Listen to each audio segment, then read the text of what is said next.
Umapela ang 12 alkalde ng Maguindanao del Norte sa Aboitiz Power Corporation na ilipat na sa Cotabato Light and Power Company o CLPC ang supply ng kuryente sa buong lalawigan dahil sa patuloy na patay-sindi. Ayon kay Maguindanao del Norte Vice Governor Dato Marshall Sinsuat, marami ng residente ang naapektuhan at unti-unti nang nasisira ang kanilang mga gamit o appliances dahil sa mala Christmas light na serbisyo. Dagdag pa ni Sinsuat, hindi lamang mga opisyal ng lalawigan ang kumikilos upang marisolba ang problema, kundi katuwang din nila si Congresswoman by Dimple Mastura. 12 municipalities ng Maguindanao del Norte is nag-letter sila kay Kong kung paano ba natin masolusyonan yung ilaw na yung area ng Magelco.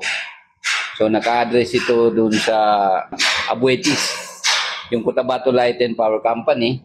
Umaasa ang mga opisyal na agad itong matutugunan ng Cotabato Light upang tuluyang marisolba ang matagal ng suliranin sa supply ng kuryente sa lalawigan. Rufa Mocalid, NDBC, Bida Balita.